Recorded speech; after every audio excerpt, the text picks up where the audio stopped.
Jungle.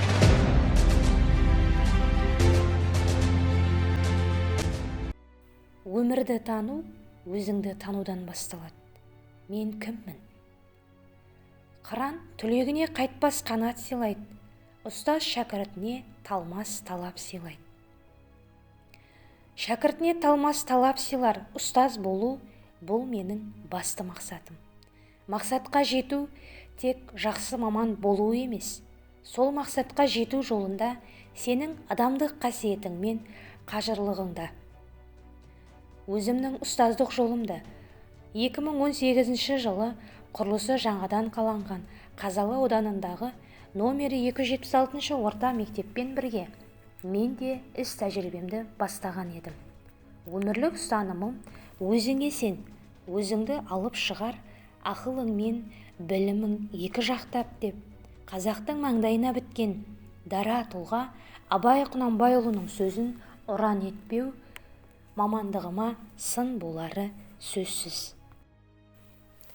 Осы мамандықты таңдаудағы жетістікті қалай өлшеуге болады?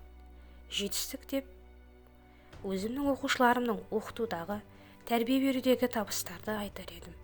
Бірқатар мектепшілік, аудандық білім мен тәрбие жұмысын жүйелейтін байқаулар мен сайыстарда жүлделі орындарға ие болды.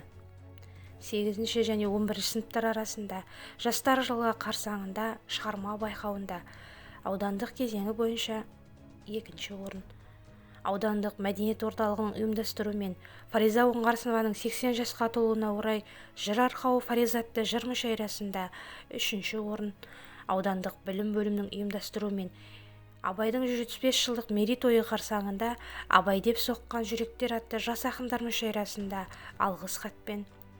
Сонымен қоса 5 және 9 сыныптар арасында 1 мамыр Қазақстан халқы бірлігі күніне орай ұлт бірлігі болашақ кепілі тақырыбында эссе конкурсының аудандық кезеңінде 3 орын. Ұлы жеңістің 135 жылдық мерейтойы қарсаңында ұлт дала сарбазы тақырыбында эссе конкурсының аудандық кезеңінде 2 орын иемденген еді. Міне осының нәтижесінде оқушылардың дарындылық қасиеттерінің, шығармашылық қабілеттерінің ашылып кеңейе түсуі, өзін өзі бағалауды күшейтуі, өз бақытын іздеуі дер едім. Жетістікке жету өз қолыңда. Үздіксіздікті тарату, үздіксіз еңбек ету. Қытай философы айтқандай, маған жай айтсаң ұмытамын, көрсетсең есімде сақтаймын. Ал өзімді сол әрекетке қатыстырсаң, үйренемін дегендей, өзіндік ізденіс, шығармашылық жұмыстарды практикада жүзеге асырудың маңызды екендігін көрсетеді. Аудандық білім және ғылым қызметкерлері кәсіподақ ұйымының ұйымдастыруымен Жарқын елдің шамшырағы жастар атты аудандық семинарында жаңа әліпби жарқын бастама атты коучинг, облыстық тілдер басқармасының Қазалы ауданына сапары бойынша жаңа әліпбиге көшудің маңыздылығы неде тақырыбында тренинг ұйымдастырылды.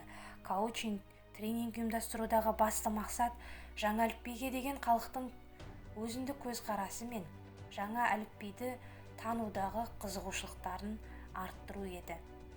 Ұлы Абайдың 135 жылдық мерейтойы қарсаңында 276 орта мектептің пән мұғалімдері бірлестіктері арасында Абай десе өлеңнен маржан табасың, Абай деп таны, қазақтың байтақ даласы тақырыбында танымдық іс-шара өткізілді.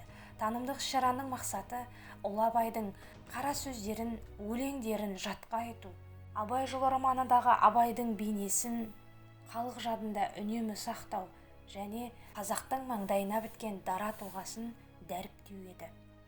Оқушылардың сыныптан тыс көркем әдебиетке деген қызығушылығын ұйымдастыру мақсатында облыстық өрлеу біліктілікті арттыру орталығының 2 облыстық буктрейлер сайысы болды. Қасым Аманжоловтың 110 жылдық мерейтойы қарсаңында буктрейлер сайысына қатысып, жүлделі 3 орын иемдендім. Шығармашылық жұмыс, нәтижеге ұмтылу. Ұстаздың ең негізгі құралы әрине ол сабақ.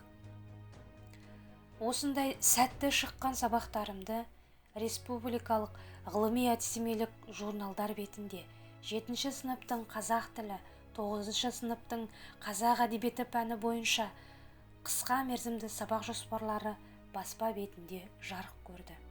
Қорыта келгенде, өзімнің 3 жылға жуық іс тәжірибемнің нәтижесінде оқушылардың білім сапасының артуына, тәрбиелік жұмыс жобамның негізінде оқушылардың шығармашылық қабілеттері мен табиғи дарындарының жетіле түсуіне қол жеткіздім.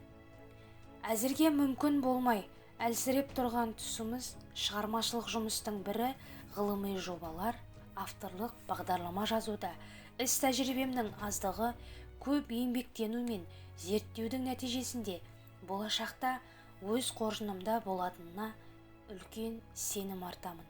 Өзің үшін үйренсең, жамандықтан жиренсең, ашыларсың жылма-жыл дейді дана Абай атамыз.